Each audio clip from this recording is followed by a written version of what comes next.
বহুদিনৰ মূৰত মোৰ এই ইউটিউব চেনেললৈ আপোনালোকক স্বাগতম জনাইছোঁ।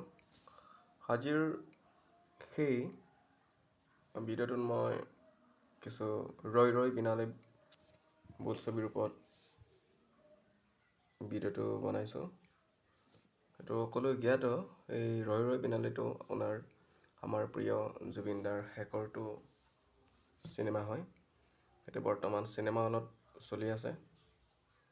হয়তো কিছু আগন্তুক পৰীক্ষাৰ কাৰণে খুব গুৰুত্বপূৰ্ণ হ'ব পাৰে, সেইকাৰণে কিছু সৰু তথ্যবিলাক মই দিবলৈ চেষ্টা কৰিম।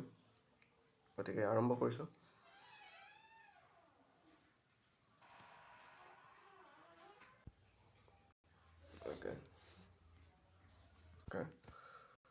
অ'কে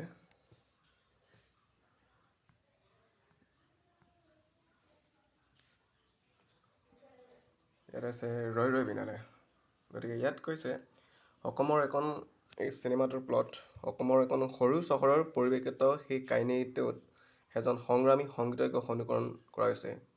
তেওঁৰ মানে এই চিনেমাখন আপোনাৰ ৰচনা কৰিছে আমাৰ ইয়াৰ মতে জুবিন গাৰ্গদাই। আৰু আপোনাৰ হয়তো সকলো জ্ঞাত চিনেমাখন কেনেকুৱা ধৰণৰ হৈছে। আপোনাৰ সেই জুবিন গাৰ্গে বা জুবিন দাই আমাৰ এই ৰৈ ৰৈ বিনালে এজন খণ্ড ল'ৰাৰ দৰেই অভিনয় কৰিছে। গতিকে বেছি নকওঁ, ইয়াৰ মই কিছু ইয়াত পোষ্ট প্ৰডাকশ্যন হৈছে আপোনাৰ ৰৈ ৰৈ বিনালেৰ কল্পনা আৰু ৰচনা কৰিছিল জুবিন গাৰ্গ, যিয়ে সংগীতৰ ৰচনা কৰিছিল আৰু পৰিচালক আছিল ৰাজেশ ভূঞা। কয় যে 2025 চনৰ ছেপ্টেম্বৰ মাহত জুবিনৰ মৃত্যুৰ পূৰ্বে প্ৰায় 3 বছৰ ধৰি সেই চিনেমাৰ কাম কৰিছিল বুলি কোৱা হয়।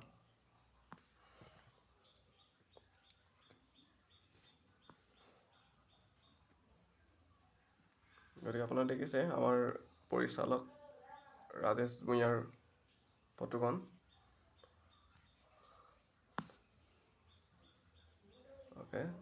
এই ৰৈ ৰৈ বিনালেত প্ৰায় গীতসমূহ হ'ল মোৰ মন, সপোনৰ অপোন সপোন, জোন জ্বলি, ৰৈ ৰৈ বিনালে। আকৌ বনোৱা হৈছেগৈ, আগতে এইটো ৰিলিজ কৰা হৈছিলে মানে এতিয়া নতুন সংস্কৰণ কৰিছে বা নতুনকৈ বনোৱা হৈছে। নেক্সট আপোনাৰ সেইখন ৰিলিজ দিয়া হৈছিলে 2025 চনৰ 31 তাৰিখে। সুমন দুৱৰা আৰু চিত্ৰগ্ৰহণ কৰিছিলে সুমন দুৱৰা আৰু জ্ঞান গৌতম। নেক্সট আপোনাৰ অভিনেত্ৰীসকলৰ ভিতৰত জুবিন গাৰ্গ এজন খুব খণ্ড ব্যক্তিৰ দৰেই বা এজন খণ্ড শিল্পীৰ ৰূপত অভিনয় কৰিছে। মুখ্য চৰিত্ৰত মৌচুমী আলিপা, ৰাহুল গৌতম, নীল। অভিনেতাসকলৰ ভিতৰত বুলি ক'লে আপোনাৰ জুবিন গাৰ্গ আৰু মৌচুমী আলিপা, আৰু ৰাহুল গৌতম, শৰ্মা, নীল আকাশ, আচুৰ্য বৰপাত্ৰ, জয় কাশ্যপ, যশস্বী ভূঞা, ভিক্টৰ বেনাৰ্জী, সুজল ৰাজখোৱা, মিতালী ৰায়, ধৃতিমান ফুকন, আঙুৰলতা ডেকা, কৌশিক বৰদ্বাজ, সুদৰ্শন নাথ, অনুষ্কা নাথ আদিত তেওঁলোকে অভিনয়